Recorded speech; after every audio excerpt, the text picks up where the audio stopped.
तो दोस्तों कोविड-19 की वजह से बहुत सारे लोग जो हैं वो ट्रैवल नहीं कर पा रहे हैं। और वो जो सैलरी नुमा लोग हैं उनके सैलरी स्ट्रक्चर के अंदर लीव ट्रैवल कंसेशन एलटीसी का एक बहुत बड़ा अमाउंट रहता है। तो उसकी वजह से जो उसका अमाउंट है वो उसको कभी क्लेम ही नहीं कर पाएंगे और उनकी एक टैक्सेबल इनकम जनरेट हो जाएगी। तो इस पर्पज से वो अपने एम्प्लॉयर से बात कर सकते हैं और उनको बोल सकते हैं कि आप ये एलटीए का जो हेड है इसकी जगह मेरा सैलरी स्ट्रक्चर चेंज कर दीजिए। और अगर उनके एम्प्लॉयर को ये बोला जाता है तो एम्प्लॉयर उस एलटीए का अमाउंट, अगर मैं मान लेता हूँ कि साल में किसी इंसान का 50,000 रुपए है और वो 30% स्लैब के अंदर आते हैं इनकम टैक्स की, तो उस 50,000 रुपए के एलटीए के ऊपर उन्हें कुछ भी एग्जम्पशन नहीं मिलेगा क्योंकि इस साल ट्रैवल ही नहीं हो पाएगा। तो उससे ज़्यादा बेटर क्या है कि उनको ट्रैवल की जगह कंज्यूमर इलेक्ट्रॉनिक्स आइटम या कंज्यूमर इलेक्ट्रॉनिक अलाउंस के नाम से वो 50,000 रुपए एम्प्लॉय को दे दिए जाए।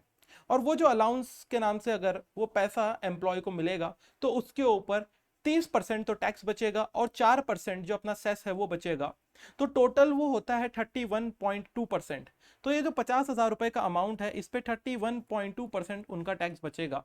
तो लगभग लगभग 15,600 रुपए का टैक्स का सेविंग किया जा सकता है। साथ ही साथ जो एम्प्लॉयज है वो अपने एम्प्लॉयर को न्यूज़पेपर, मैगजीन्स और टेलीफोन बिल के लिए भी अलाउंस के लिए बोल सकते हैं।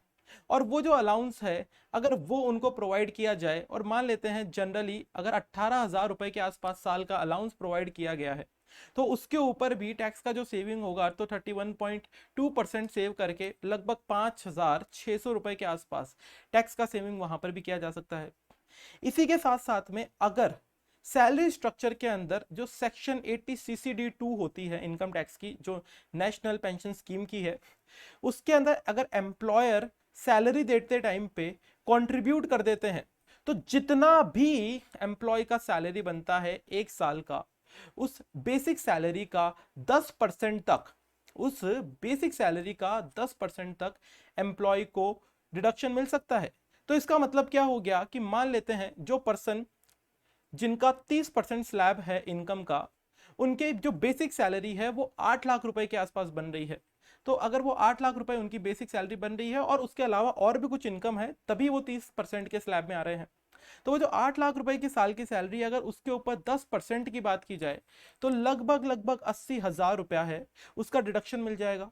और वो 80,000 रुपए के ऊपर उनका जो टैक्स अमाउंट बचेगा वो 31.2% के हिसाब से, तो लगभग लगभग 24,960 रुपया या 25,000 रुपए के आसपास का टैक्स यहां पर भी बचाया जा सकता है।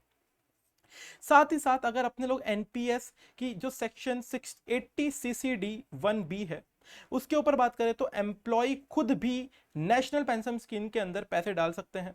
और जब वो खुद इस स्कीम के अंदर पैसे डालते हैं तो अगर 50,000 रुपए तक का खुद भी इन्वेस्टमेंट कर दे तो वो 50,000 रुपए के ऊपर उनका अगेन 31.2% का जो टैक्स है वो लगभग बच जाएगा। तो इस तरीके से ये मैंने चार छोटे छोटे तरीके बताए, और भी बहुत सारे तरीके अवेलेबल हो सकते हैं। इन चार तरीकों को यूज किया जाए तो एक बहुत ही बड़ा अमाउंट, एक बड़ा चंक, लगभग 60,000 रुपए के आसपास का आपका टैक्स सेविंग किया जा सकता है। तो अगर किसी का सैलरी स्ट्रक्चर है वो एक अलग तरीके से डिफाइंड है तो डेफिनेटली अपने एम्प्लॉयर्स से बात की जा सकती है, कंपनी के एचआर से बात की जा सकती है और आपकी जो टैक्सेबल इनकम है उसको कम किया जा सकता है दोस्तों।